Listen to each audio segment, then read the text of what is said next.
ওমর ইবনে আব্দুল আজিজ তিনি ইসলামের পঞ্চমতম খলিফা।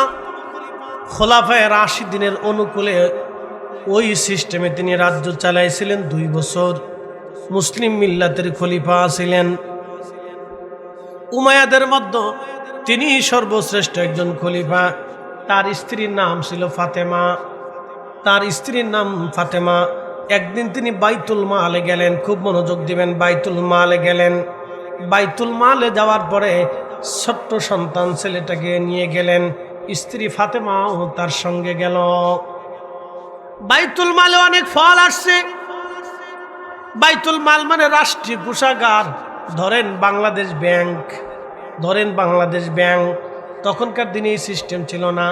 চাল আসতো, ডাল আসতো, তেল আসতো, লবণ আসতো, বিভিন্ন পণ্য সামগ্রী বাইতুল মালে জমা হতো, ট্যাক্স আসতো এবং বিভিন্ন দেশ থেকে জিজিয়া কর আসতো। এগুলি সব বাইতুল মালে জমা হতো। তো কিছু ফল আসছে বাইতুল মালে। ওমর ইবনে আব্দুল আজিজ রাদিয়াল্লাহু আনহু বাইতুল মালে গেলেন। ছেলেটাকে ছেড়ে দিয়েছেন, ও ঘুরতেছে, দৌড়াচ্ছে। বাচ্চা মানুষ দৌড়াইয়া ওই যে ফল রাখা, আপেল রাখা, দৌড়াই যে বাচ্চাটা আপেলে হাত দিয়ে আপেলটা মুখের মধ্যে নিয়ে কামড় দিয়ে খাওয়া শুরু করছে। হযরত ওমর ইবনে আব্দুল আজিজ রাদিয়াল্লাহু আনহু দৌড়ে আসলেন, হাতটা চেপে ধরে বাচ্চার হাত থেকে আপেলটা সরাই নিয়ে গেলেন এবং বাচ্চার মুখের মধ্যে এইভাবে চাপ দিয়ে ধরলেন। মুখের মধ্যে চাপ দিলে বাচ্চা হা করে ফেলছে। ছোট মানুষ, তিনি আরেকটা আঙ্গুল দিয়ে বাচ্চার মুখের ভিতর থেকে আপেল টেনে বের করে নিয়ে আসলেন। ইসলাম কি আপনি বুঝে যাবেন আজ? শুধু টুপি মাথায় দিয়ে রাস্তায় ঘোরার নামে ইসলাম না, আপনাকে দিন বুঝে যেতে হবে। আপেলটা আস্তে করে মুখের ভিতর থেকে বের করে নিয়ে আসলেন। ফাতিমা দৌড়ে আসছে, ওনার স্ত্রী বলতেছে, স্বামী বাচ্চাটা তো বুঝে না, ওর এইভাবে কষ্ট না দিলেও তো পারতেন, ও ছোট মানুষ কান্না করতেছে, আপনি তার আপেল দিলেই বা কি হতো, ও একটু আপেল খেয়ে ফেললেই বা কি হতো। ওমর ইবনে আব্দুল আজিজ ডাক দেখো, বিবি এই আপেলটা যদি আমার এই ছেলেটা এখন খেয়ে ফেলে দেয়, এই আপেলের জন্য কিয়ামতের ময়দানে আল্লাহর আদালত আমাকে দাঁড়িয়ে থাকতে হবে। ওই দিনের কঠিন কষ্টের চাইতে আজকে আমার ছেলে আমার সামনে কাঁদুক, এই কষ্টটা আমার বেশি না, আমার ছেলের কষ্টও বেশি না। কিন্তু কিয়ামতের ময়দানে এই জনগণের সম্পদ মেরে খাওয়ার জন্য আল্লাহর আদালতে আমাকে দাঁড়িয়ে থাকতে হবে। ওই দিনের কষ্টের চাইতে দুনিয়ার কষ্টটা নগণ্য, সামান্য। আজকে কষ্ট করে যাই রে বিবি, কিয়ামতের ময়দানে কষ্ট করা লাগবে না। একবার জোরে বলা যাবে কি আল্লাহু আকবার। মুসলমান তেলের গাড়ি তেলে চলি,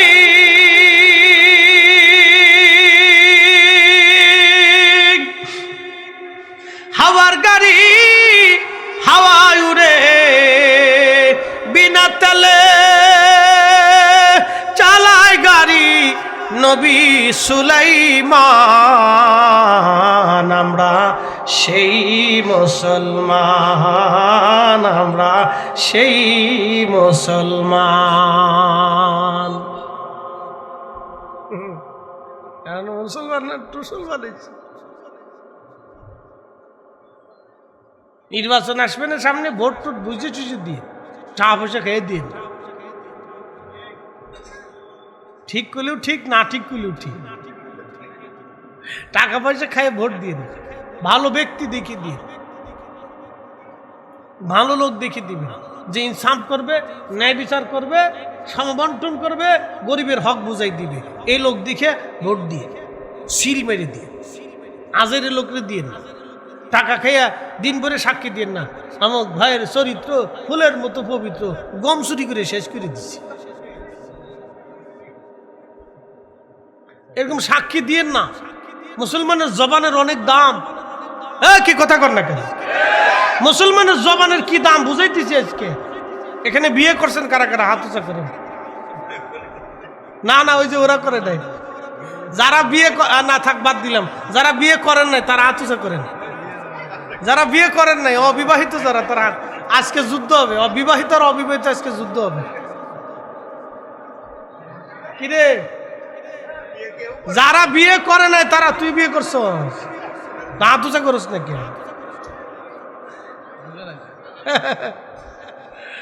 আচ্ছা ঠিক আছে, হাত নামান। যারা বিয়ে করছেন আমার দিকে তাকান। বিবাহের সময় ইজাব কবুলে সাক্ষী কয়জন? কথা কন না, সাক্ষী কয়জন? দুইজন। দুই মুসলমানের সাক্ষীতে আপনার স্ত্রী আপনার জন্য হালাল, আপনি আপনার স্ত্রীর জন্য হালাল, আপনার ছেলে বৈধ, মেয়ে বৈধ, আপনার সংসার বৈধ। আপনার মা বাবার বিবাহের মাধ্যমে দুই সাক্ষীর সাক্ষ্যের কারণে আপনি নিজে বৈধ সন্তান। মুসলমানের সাক্ষীর অনেক দাম। এই জবান অপবিত্র করবেন না, মিথ্যা সাক্ষী দিবেন না, কারো চরিত্র যদি খারাপ থাকে তার চরিত্র সম্পর্কে ভালো সাক্ষ্য দিবেন না। মুসলমানের জবানের অনেক দাম। আপনি জানেন এই জবানের কত দাম? যে সাক্ষীর কারণে আপনার হালাল হচ্ছেন, আপনার মা হালাল হচ্ছে, আপনার বাবা হালাল হচ্ছে, আপনি নিজে বৈধ সন্তান হচ্ছেন, আপনার স্ত্রী হালাল, আপনি স্ত্রীর জন্য হালাল, আপনার সন্তান বৈধ হচ্ছে। রাস্তা বলে দৌড়াইতেছেন, ও ভাই চরিত্র ফুলের মতো পবিত্র, চিকের পড়তেছে। ফুলের মতো পবিত্র একমাত্র আমার রসুল ছাড়া পৃথিবীতে আর কেউ নাই। এই কথা কর না, আমার রসুল ছাড়া পবিত্র চরিত্রের পৃথিবীতে আর কেউ, এই কথা কর না কেন, কেউ। মিথ্যা স্লোগান, সব ডাহা মিথ্যা স্লোগান, মিথ্যা স্লোগান। এই মিথ্যা স্লোগান বন্ধ করতে হবে। ওয়াইন্নাকা লাআলা খুলুকিন আযীম, হাবিব আপনি হচ্ছেন মহান চরিত্রের অধিকারী। এই চরিত্র, পবিত্র চরিত্র একমাত্র আমার রসুলের ছিল। কি কথা কর না কেন?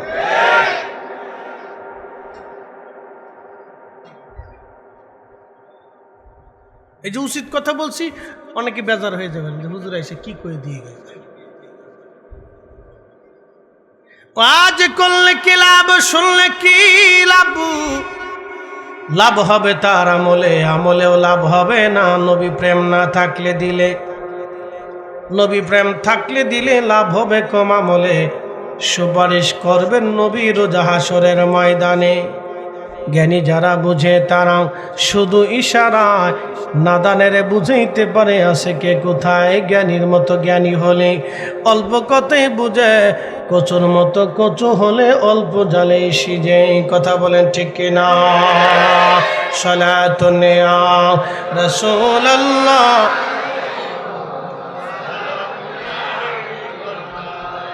আহা সালাতুন ইয়া রাসূলুল্লাহ।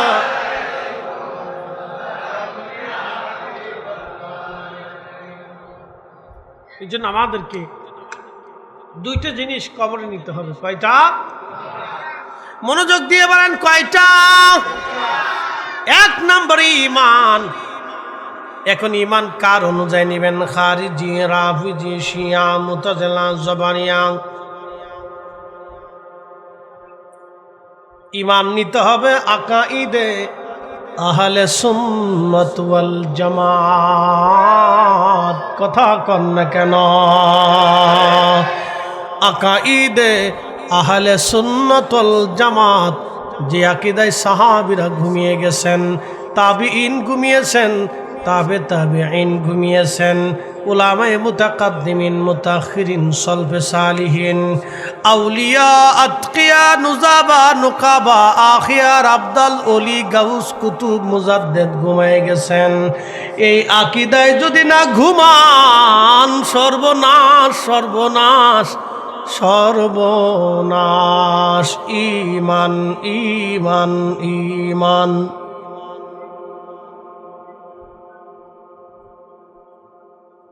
এই আকীদায় যদি আপনি না ঘুমান তো কিয়ামতের ময়দানে ওয়া তাসওয়াদু উজুহুম ফাআম্মাল্লাযীনা সুওয়াদ্দাত উজুহুহুম, mahsyরের মাঠে আল্লাহ জিজ্ঞেস করবে, বান্দারে তোর চেহারা মলিন কেন? আজ মলিন চেহারা নিয়ে কেন বসে আছো? আকাফারতুম বাদা ঈমানিকুম, ঈমান আনার পরে তোমরা বেঈমান হয়ে গেছিলা, ঈমান আনার পরে তোমরা নাফরমান হইছিলা। ফাযুকুল আযাবা বিমা কুনতুম তাকফুরুন, ওই নাফরমানির কারণে আজকে আযাব ভোগ করো, জাহান্নামে চলে যা বান্দা। আমি রবের দরবারে তোমার আর কোনো জায়গা নাই। ঈমান ঈমান ঈমান।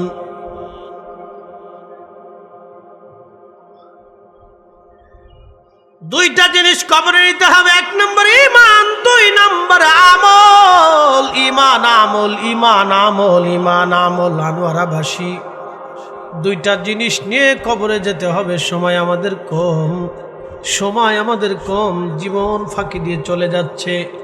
বলছিলাম out of side out of mind, মানুষ চোখের আড়াল হলে মনের আড়াল হয়ে যায়।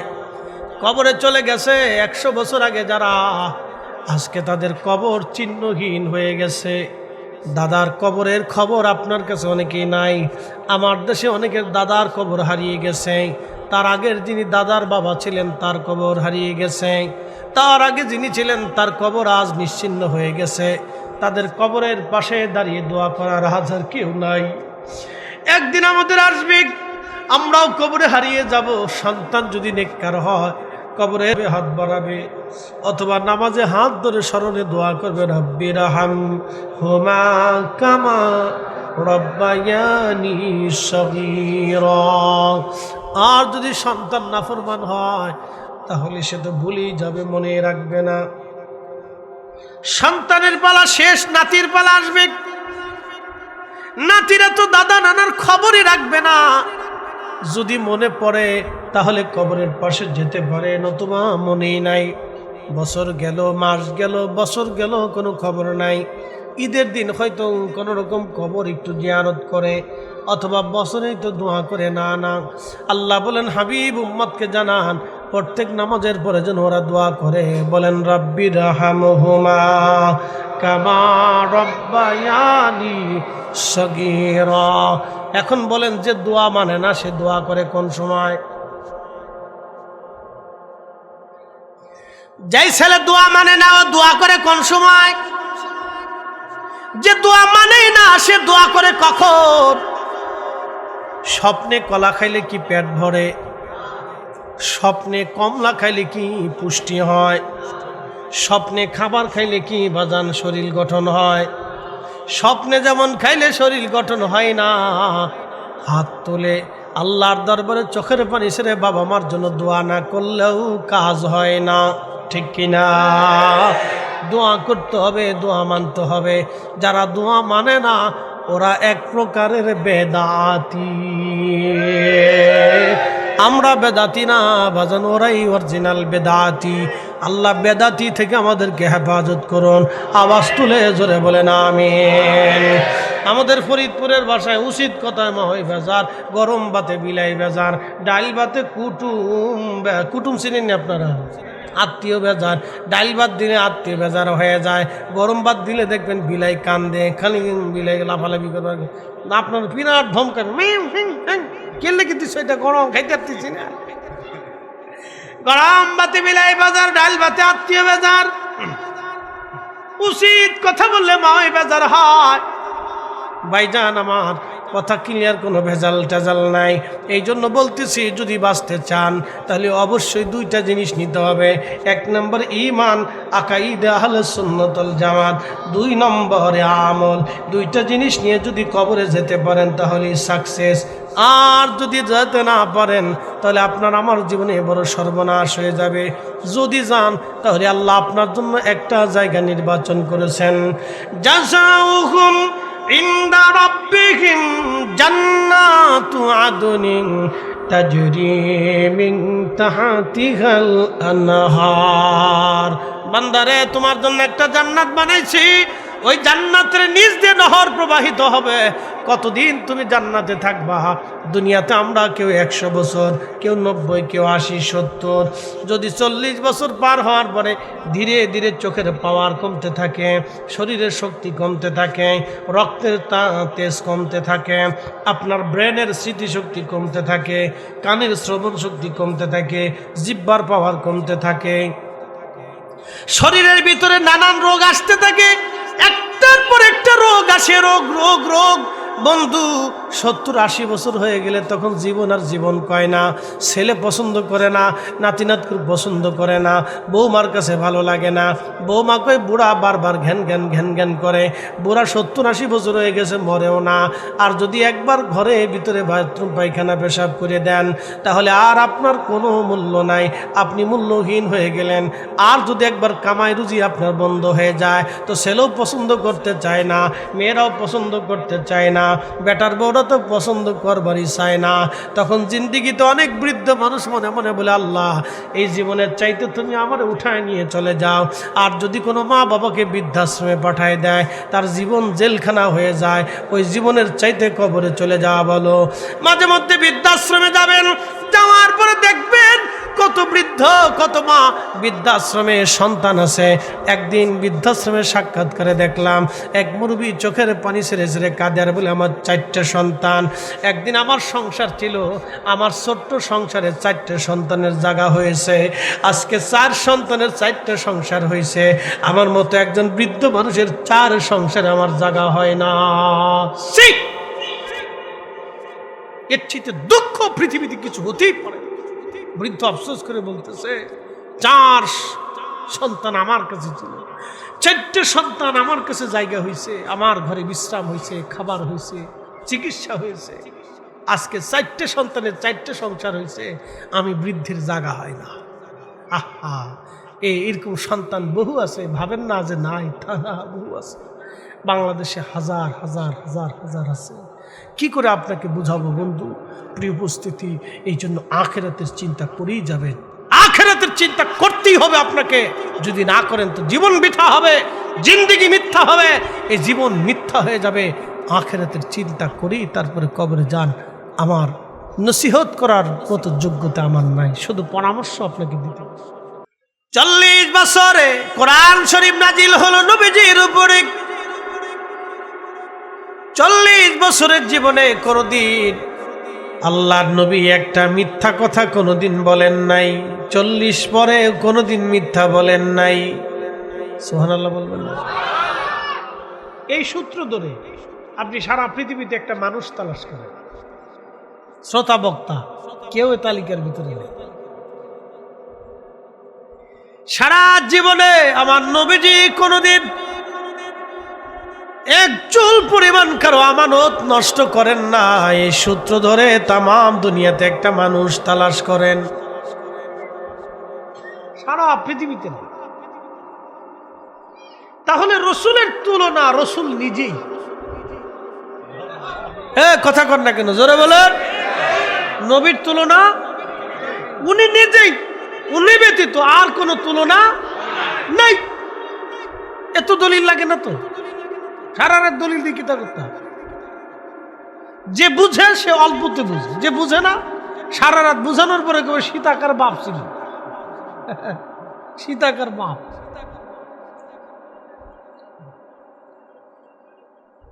সারা জীবনে আল্লাহর নবী কোনদিন কোন নারীর দিকে তিনি লোলুপ দৃষ্টিতে, বেগানা নারীর দিকে বাঁকা নজরে কোনোদিন একটা সেকেন্ডের জন্য তাকান নাই। সারা পৃথিবী তন্ন তন্ন করে তালাশ করেন, এরকম একজন মানুষ আপনি খুঁজে পাবেন না। নবী নিজেই তার প্রমাণ। আজকে ভারতের একজন ধর্মগুরু, তিনি আমারও নবীর চরিত্র নিয়ে বাজে কথা বললেন। শুনে রাখবেন, আমার রসুলের চরিত্র নিয়ে যারা বাজে কথা বলে প্রত্যেকের জন্মের ভিতরে ভেজাল আছে, কোনো সন্দেহ? ভারতের যে ধর্মগুরু, কি মহারাজ না ঘোড়ার ডিম নাম একটা, রামগিরি মহারাজ, ওর চেহারার দিক তাকায় দেখবেন একবারে শুয়োরের চেহারা, আর ওর চেহারার ভিতরে কোনো তফাৎ নেই। হ্যাঁ, চেহারার দিকে তাকায় দেখবেন জানোয়ারের চেহারা আর ওর চেহারার ভিতরে কোনো তফাৎ নেই।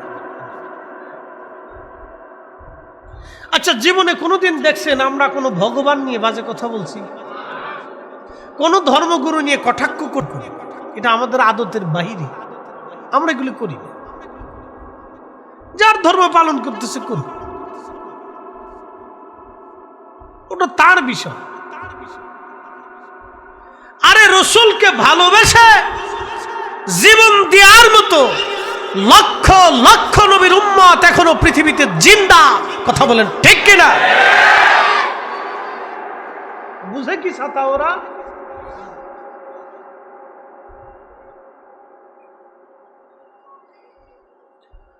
প্রিয় উপস্থিতি হাজিরিন,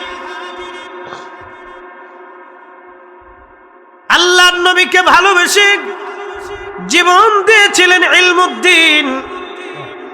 পাকিস্তানের লাহোরে তার বাড়ি। তৎকালীন সময় একজন লেখক ভারতের বই লেখলো রঙ্গিলা রসুল, নাউজুবিল্লাহি মিন যালিক। ওই বইয়ের ভিতরে আমার রসুলের চরিত্র নিয়ে বাজে বাজে বাজে বাজে শব্দ ব্যবহার করলো।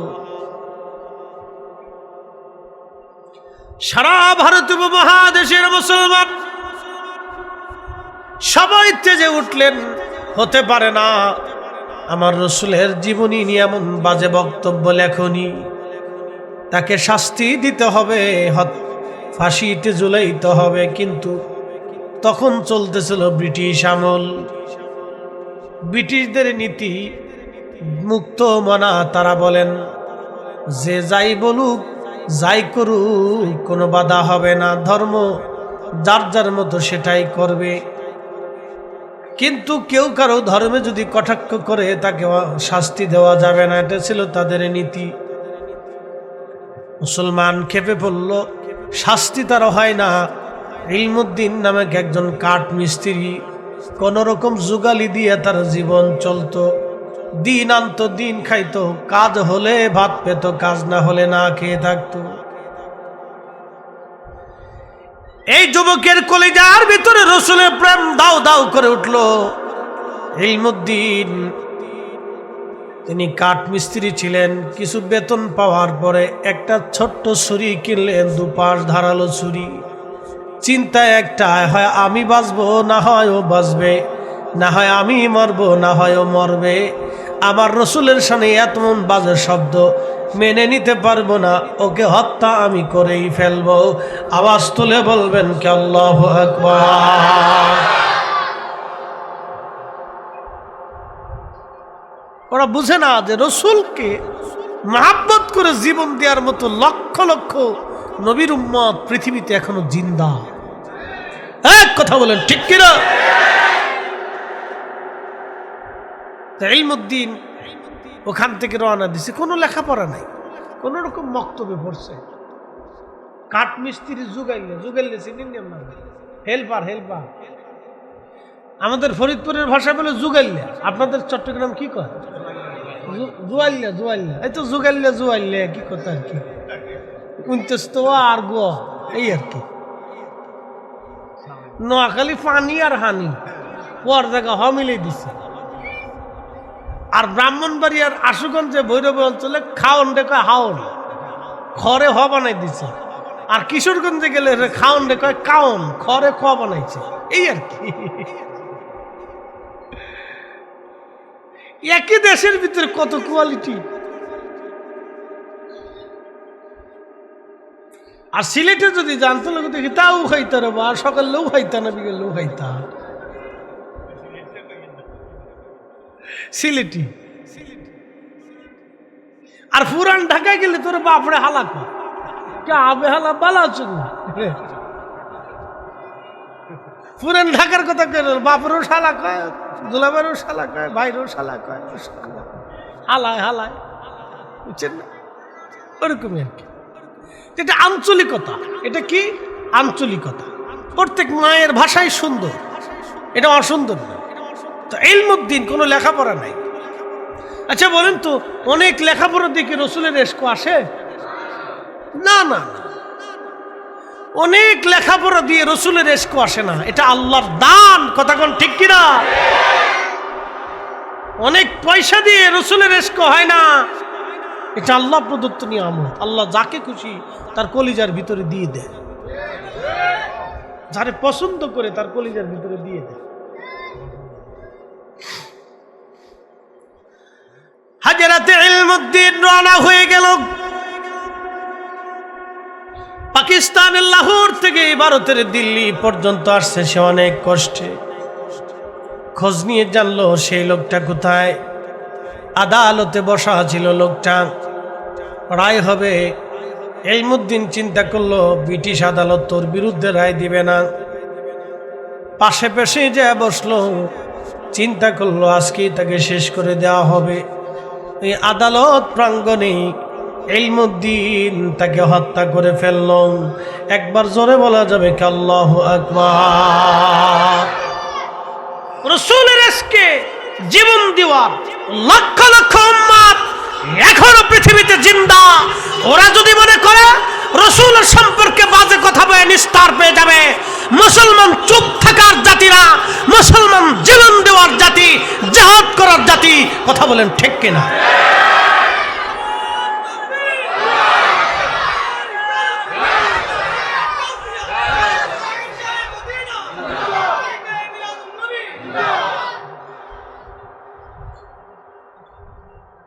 ইলমুদ্দিনকে ধরে নিয়ে গেল ব্রিটিশ পুলিশ।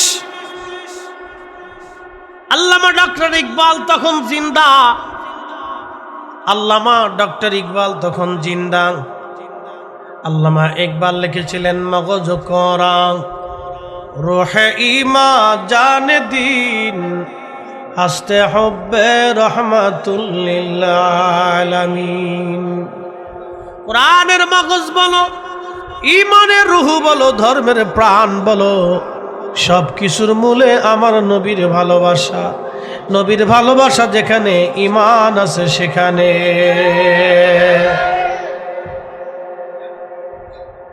আল্লামা ইকবাল তখন জিন্দা। ইলমুদ্দিনকে ধরে নিয়ে গেল, আদালত বসলো। মুসলিম আইনবিদ অ্যাডভোকেট ইলমুদ্দিনের কাছে গেলেন জেলখানার ভিতরে, যা দেখতেছে ইলমুদ্দিন কোনো পেরেশানি নাই। সুবহানাল্লাহ বলবেন? কোনো পেরেশানি নাই, কোনো পেরেশানি নাই। সে উৎফুল্ল, চেহারার ভিতরে চিন্তার কোনো ছাপ নাই। আশিক রাসূল এরকমই হয়, ঠিক কিনা? কোনো ছাপ নাই চেহারা, কোনো চিন্তার ছাপ নাই। অ্যাডভোকেট বলতেছে ইলমুদ্দিন, তোমাকে আমি ফাঁসির মঞ্চ থেকে বাঁচাতে পারবো, কিন্তু একটা কথা বলতে হবে। বলে কি কথা?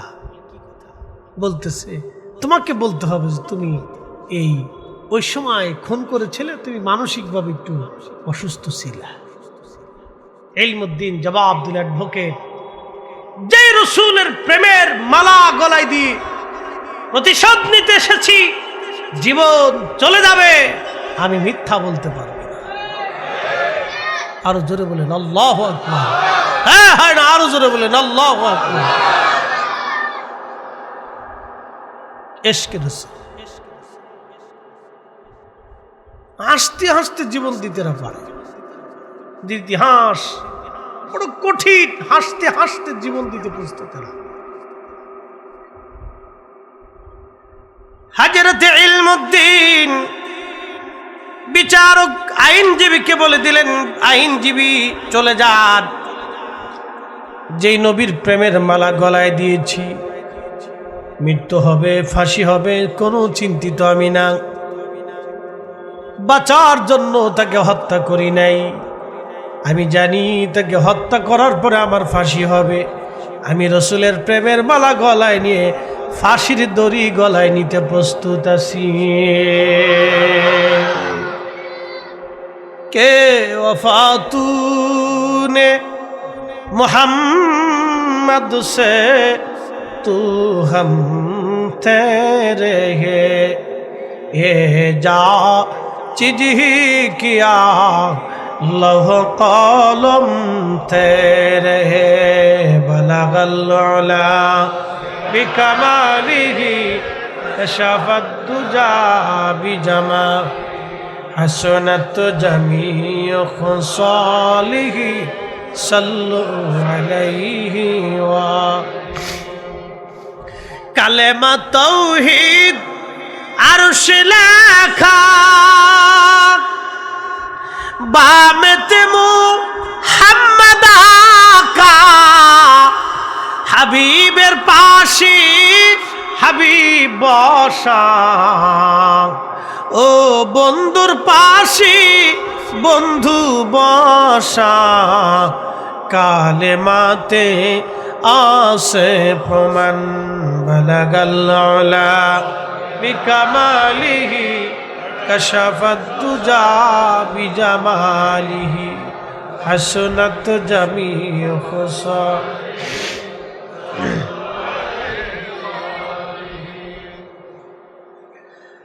হযরতে ইলমুদ্দিন আদালতে বিচারক জিজ্ঞেস করলেন, ইলমুদ্দিন আপনি কি বুঝে হত্যা করেছেন? ইলমুদ্দিন বলল, হ্যাঁ, আমি ইচ্ছা করি সুস্থ হালতে আমি তাকে আমি হত্যা করে দিয়েছি। যে আমার রসুলের নামে কুৎসা রটনা করতে পারে, আমি তাকে দুনিয়াতে রাখতে পারি না, তাকে হত্যা করে ফেলেছি। আদালত তাকে ফাঁসির রায় দিয়ে দিল। আজ ইলমুদ্দিনের ফাঁসি হবে, যে ইলমুদ্দিন রসুলের পক্ষে প্রতিশোধ নিলেন। আজ ইলমুদ্দিনের রায় হয়ে গেল ফাঁসির। ফাঁসির রশি উঠবে ইলমুদ্দিন, বিচারক সহ সবাই ফাঁসির মঞ্চে গেলেন। ইলমুদ্দিন মুস্কি মুস্কি হাসে। বিচারক জিজ্ঞেস করলেন, ইলমুদ্দিন তোমার কি বিন্দু মাত্র ভয় করে না? ইলমুদ্দিন বলতেছে, বিচারক কিসের ভয় আমি করব? গত রাত্রি যিনি আমার সঙ্গে সাক্ষাৎ করে গেলেন, কিছু সময় পরেই আমি তার সাথে আল্লাহর জান্নাতে আমি একত্রিত হয়ে যাব। হ্যাঁ, চিৎকার মেরে বলেন আল্লাহু আকবার।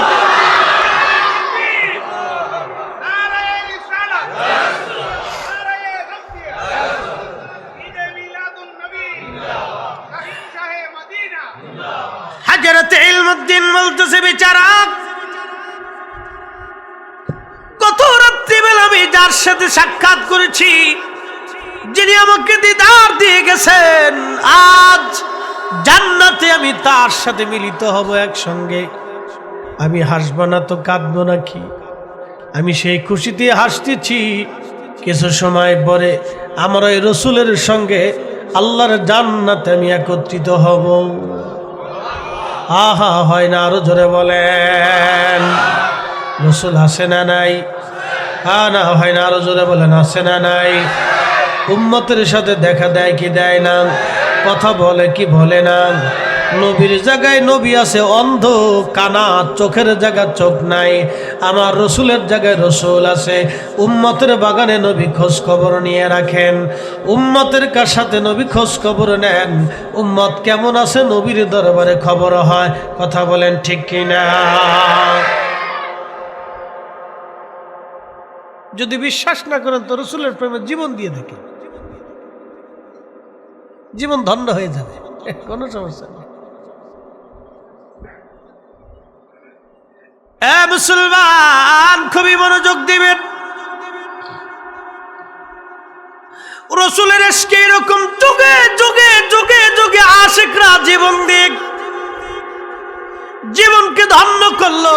একজন ইলমুদ্দিন, কোন মাদ্রাসার মুহতামিম না, শাইখুল হাদিস না, প্রিন্সিপাল না, অধ্যক্ষ উপাধ্যক্ষ, doctor, doctor, chancellor, vice chancellor, এগুলি কিছুই না, প্রিন্সিপালও না, কিছুই না।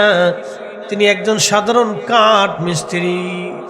কোন রকম মক্তবে পণ্যওয়ালা এক যুবকের সঙ্গে রহমতের নবী সাক্ষাৎ করে গেলেন। কারণ কলিজা ভরা ছিল রসুলের ভালোবাসা, নবীর ইশকে জীবন দেওয়া ইলমুদ্দিনের ইতিহাস সারা পৃথিবীতে কিয়ামত পর্যন্ত আশিকে রসুলদের কাছে চলতেই থাকবে। এইরকম ইলমুদ্দিন সারা পৃথিবীতে লাখে লাখে এখনো আছে। আল্লাহ নবীর ইজ্জতের চাদর ধরে যারা ধরবে, তাদের বোঝা উচিত ইলমুদ্দিনের এখনো জমিন থেকে মরে নাই। এখনো লাখে লাখে ইলমুদ্দিন আল্লাহর জমিনে রসুলের ইশক কলিজায় নিয়ে ঘুরে বেড়ায়। কথা বলেন ঠিক কিনা?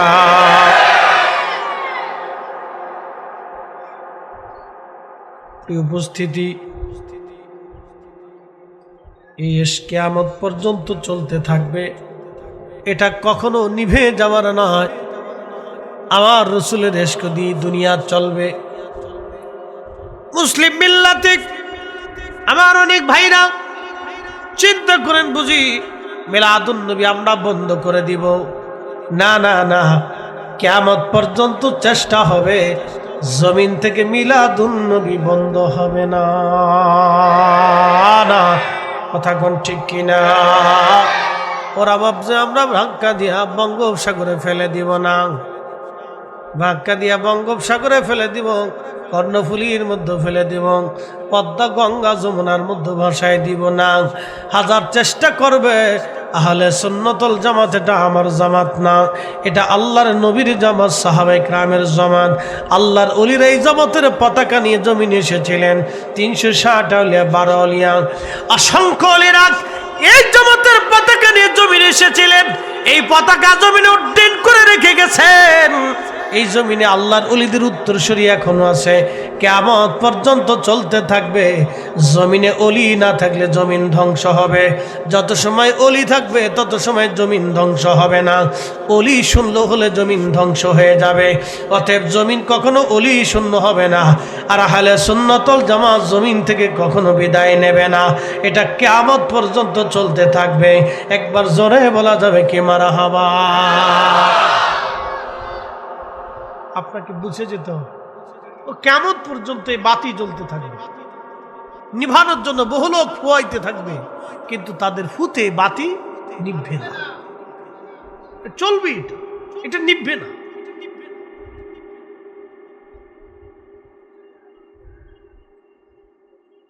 হাজিরিন আনোয়ারার মুসলমান, আল্লাহর নবীর ইশকে বহু সাহাবী এরকম জীবন দিয়ে দিল। নবীর ইশকে বহু সাহাবী আশিক যুগে যুগে যুগে যুগে এরকম জীবন দিয়ে দিছে। হাসতে হাসতে তাদের জীবন তারা দিয়ে দিল, হাসতে হাসতে। মনে রাখবেন, আল্লাহ যাকে পছন্দ করে তাকে দ্বীনের জন্য কবুল করে নেন। আল্লাহ যাকে ভালোবাসেন তাকে নামাজের কাতারে নিয়ে আসেন। আল্লাহ যাকে পছন্দ করেন তারে নবীর গোলাম বানায় দেন।